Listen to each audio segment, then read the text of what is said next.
I'm going to be your safari driver for today. Now tell me, how is everyone doing? Yeah, awesome. I can tell we're all awake and ready to go. I had like 5 cups of coffee today, so it's going to be totally awesome.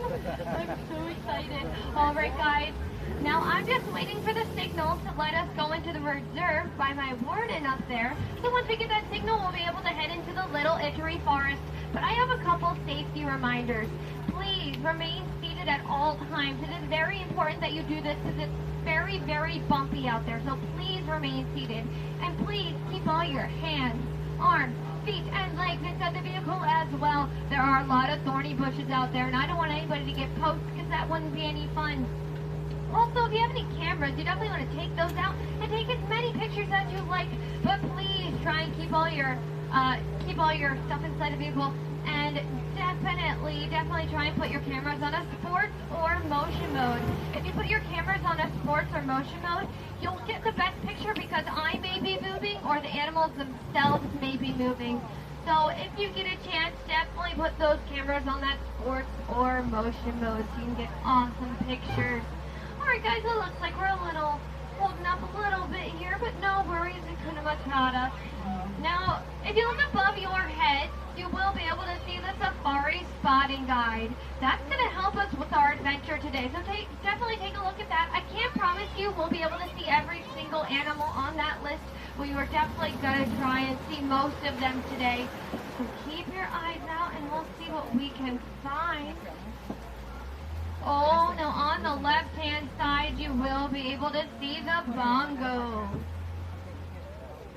Now, the bongos are nicknamed the ghost of the forest, and that is because they are rarely ever seen. So we're very fortunate to be able to see them today. And you'll also see the greater kudu. She looks like a female. She doesn't have any horns. If she had horns, she'd be a male. And the males can grow the horns to be 6 feet tall in the air. On the right, you will see the okapi. Now, the okapi may look like they're related to the zebra because of their hind legs, but they are not related to the zebra at all. They are, however, related to the giraffe, believe it or not. And if you head over to Gorilla Falls, they'll be able to tell you a little bit more about the okapi and why exactly they are related to the giraffe. Hey, they may even be able to show you why as well.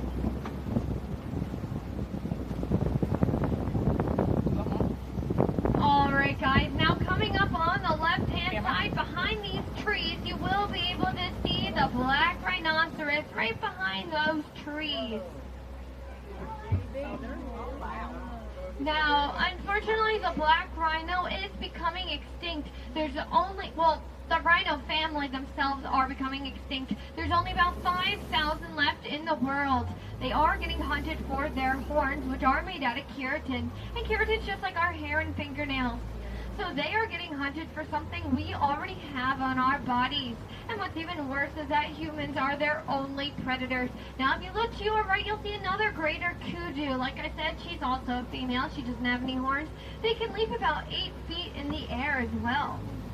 Wow. Think about how high that is. Start feeling. Also on the left-hand side, you will be able to see the saddle-billed stork. Now, it's called the saddle-billed stork because that orange part on his nose, there's like a little bit of a yellow part. The yellow part looks like a saddle on his nose, and that's why it's called the saddle-billed stork. And also, the saddle-billed stork can stand 5 feet tall in the air and has a wingspan of about 9 feet. Now, folks, 9 feet, that is about the width of this truck.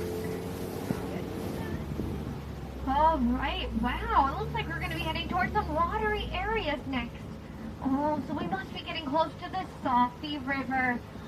And it is rumored that hippos and Nile crocodiles live around here. So let's keep our eyes open for any brown shadows we may be able to find in the water. Oh, just like on the right-hand side, you'll see 2 hippos. Now, when a hippopotamus is born, they weigh about 85 pounds. And they grow to be about 5,500 pounds. Oh, and on the left, you'll see a couple more hippos. Now, do you guys know what a group of hippos is called? A group of hippos is called a bloat. a float of hippos. And as you can tell, most of these hippos are underwater. Well, hippos love to stay underwater, and they can stay underwater for about 8 minutes at a time. Now, you'll also see this gray and white looking bird kind of hanging out on this tree area. That bird is called the pink-backed pelican. And the pink-backed pelicans get their name from when they're in mating season, they start to grow pink feathers on their back. And that is how they got their name, the pink-backed pelican. And there were a couple more hippos on the left-hand side there. Alright, let's keep going here, see what else is around the corner. Oh, wow, I see a sign here. It says, caution limit 4 tons. Uh-oh, this truck weighs 6 tons. Oh, and there's Nile crocodile on the left-hand side. Oh, wow. All right, guys, let's cross our fingers. I hope we can make it. Oh, gotcha.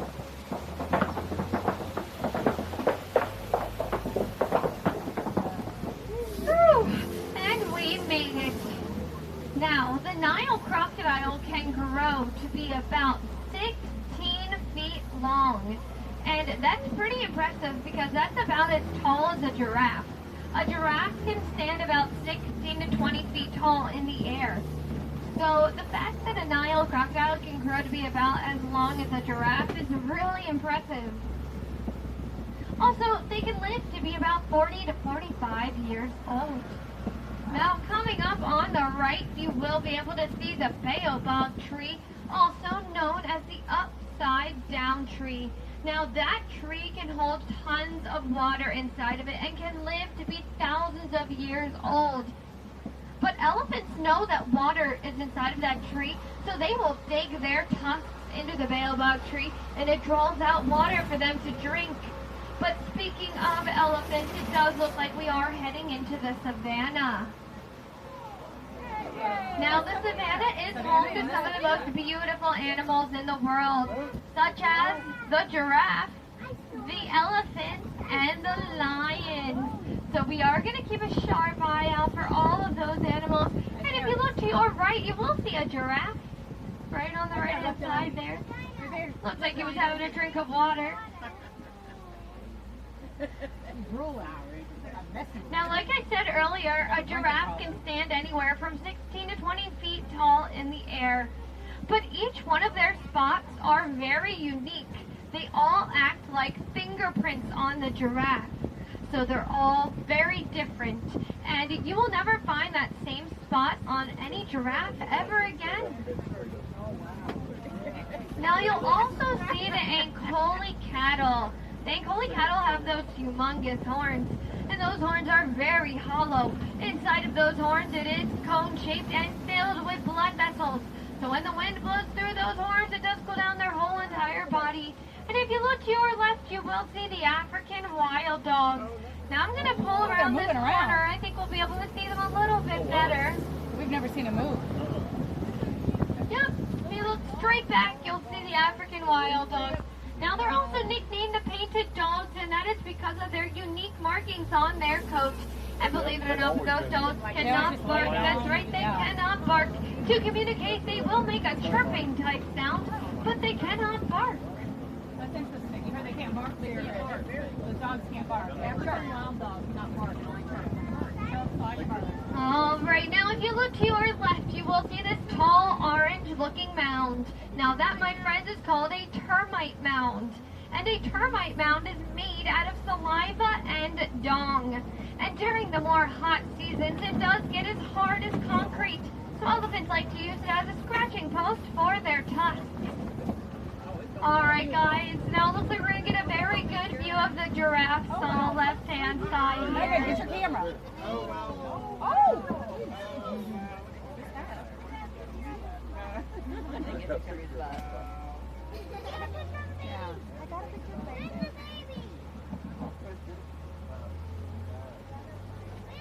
This is so much better than like the last.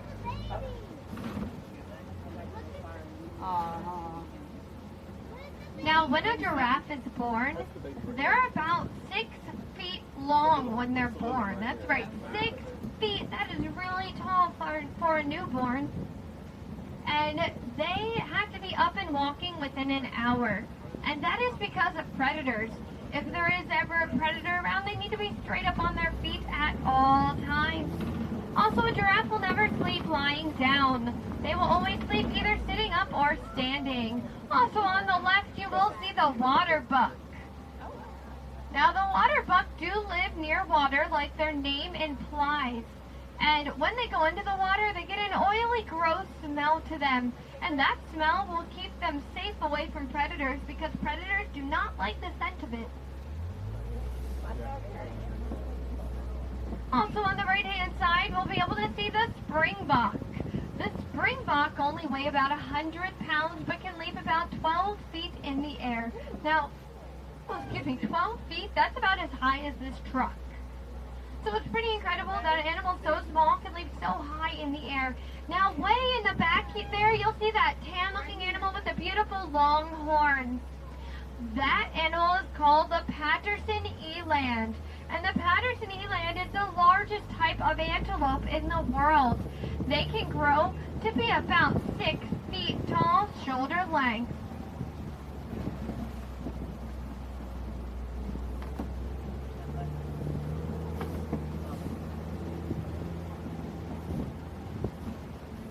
There's another Patterson. Oh, there's 2 Patterson elands, 3 Patterson elands over here. Oh, 4. There's 4 Patterson elands over here. Very beautiful. All right, guys. Oh, wow. I am noticing a lot of broken down trees coming up ahead. But you know what? That is a sign of an elephant. Elephants love to knock over trees and eat them. So maybe we're heading into Elephant Cove and Monkey Point. Oh, let's cross our fingers. I hope so.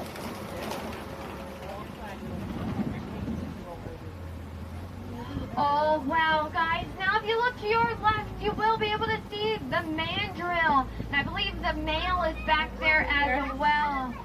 The mandrill is the largest type of monkey in the world. They will grow to be about, well, the male will grow to be 100 pounds, whereas the females will be about 30.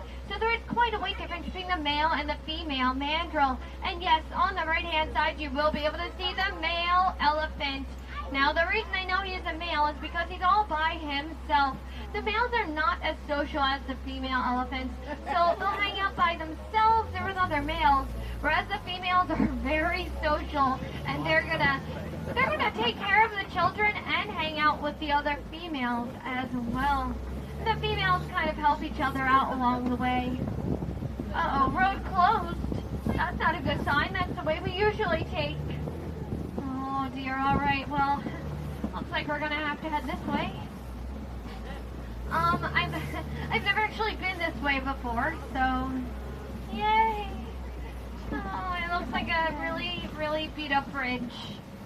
Oh gosh, alright, let's try it. Oh, I don't like the sound of that. Okay guys, you can breathe again. We made it. Man, I don't know what's going on with all these bridges around here. They're pretty sketchy. Oh wow, but if you look to your right, you will be able to see the red clay pits. And it looks like the elephants have already gotten to them. Elephants will eat the red clay pits and that'll give them the natural minerals they don't usually get from anything else. It is just like us taking our vitamins in the morning. It keeps us healthy. Well, same goes for the elephants eating the red clay pits. It keeps them very healthy and strong. Oh, and if you look to your left, you'll see more elephants. Isn't that incredible? These must be the females and the children. Now, you may notice that some of these elephants will have dirt or mud on their back. Well, surprisingly, elephants have very sensitive skin, just like we do. So they will throw mud, dirt, or hay on their back to protect themselves from the sun. It's kind of like how we use sunscreen. They use dirt. Now, do you guys mind if I put on some music while we watch some elephants? All right, let me see what I can find.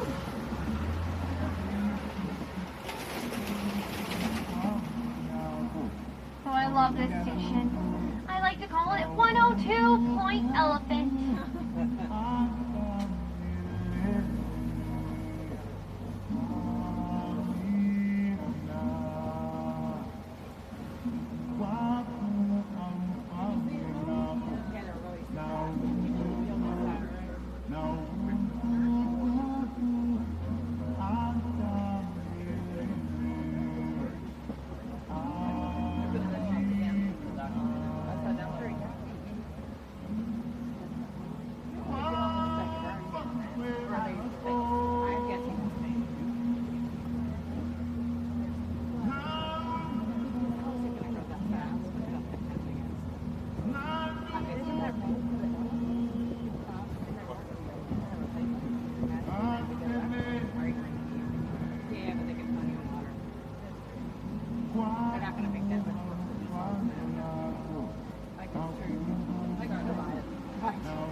up on the left, you will be able to see the greater flamingo. Look how tall it is. Wow. Now, when a flamingo is born, they are born gray.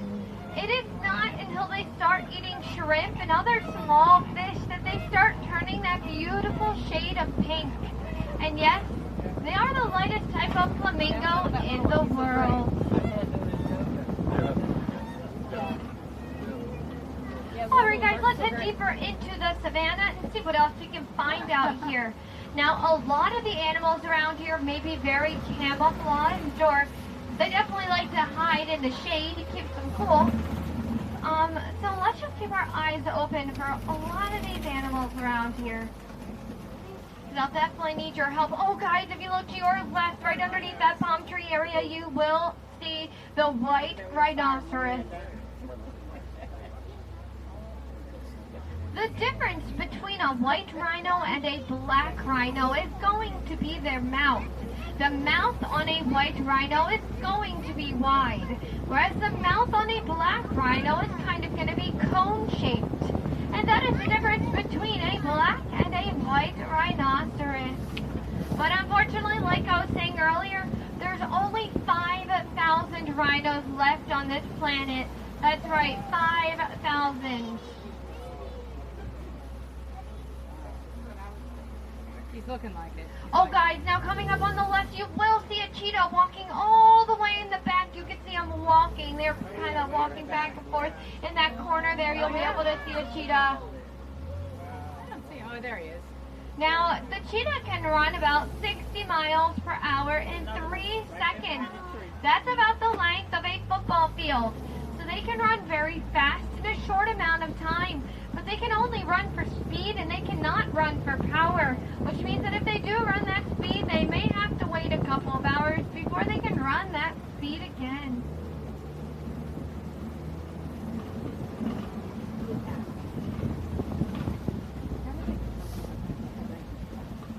Oh, did you see that when they were set up? There was like a big water cavern in the sky.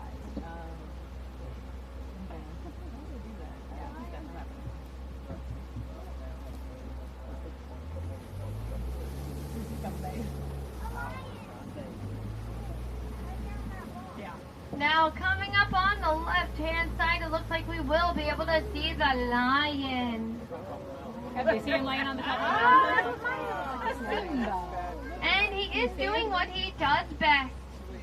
Just lying around. The lion will get about 18 to 20 hours of sleep a day. While the lioness, she's going to be the one to do all of the hunting. The male will stay around with the rest of the pride and make sure everything's A-okay, especially with the cubs.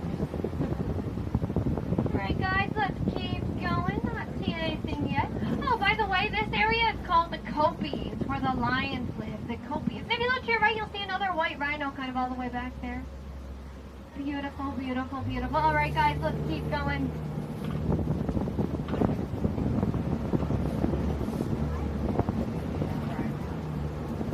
There he is. Look at him. There he is. There's the lion. Oh, he's awake. Look at that. That is a very rare moment right there, folks.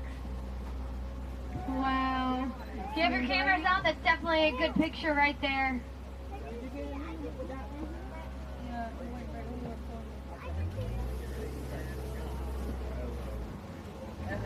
Oh, I'm seeing a lot of burrows coming up here on the left-hand side, so this must be the warthog. Now, the warthog is a member of the domestic pig family, and they can run about 30 miles per hour. And they'll use their sharp tusks to dig burrows for themselves to keep them safe away from predators. Also on the left, you will see the bontebok. Now, in the early 2000s, the bontebok were becoming extinct. There were only about 20 left in the world. That's right, 2020. Now, Disney Conservation Fund and other organizations are working towards a goal to bring the bontebok back into the wilderness. Also, on the right-hand side, you will be able to see the zebra. Now, you never want to stand too close to a zebra's hind legs. If you do, you'll probably get kicked. And the kick of a zebra can break the jaw of a lion. So it's never a good idea to stand too close to one of them because they may kick you. And that wouldn't be fun. Alright guys, so for our next destination, we will be looking for a desert animal. We will be looking for a migration animal, a desert animal, a migration animal. So definitely keep your eyes open for the scimitar horned oryx. The scimitar horned oryx.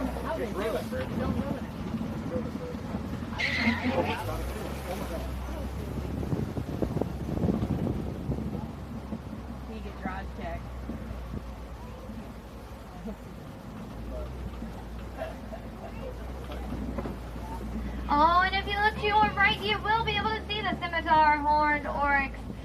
Now, the scimitar horned oryx can go about 9 months without drinking any water at all, and their body temperature can reach 115 degrees without sweating. Now, hold on tight to make it a little bumpy right here.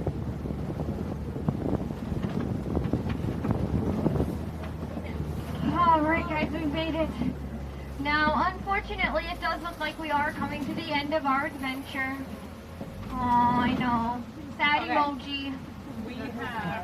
But I do just want to remind everyone, please keep recycling. Did you know that if you recycle your old cell phones, you'll be able to save the lives and even the land for the elephants in Africa? That's right. Unfortunately, where elephants live in Africa is where people are finding the materials to make cell phones. So people are forcing these elephants off of their land and destroying their homes just so they can make cell phones. It is absolutely horrible. Now, folks, we can help the elephants, and all we have to do is recycle those old cell phones we have just lying around the house. Or if you're planning on getting a new cell phone, try and recycle your old one and help the elephants. Alright guys, now I'm not going to be dropping you off around here. No, we're going to go to the very front where we were before. So hang tight for a minute and I'll be right with you. I got to tell the reserve warden.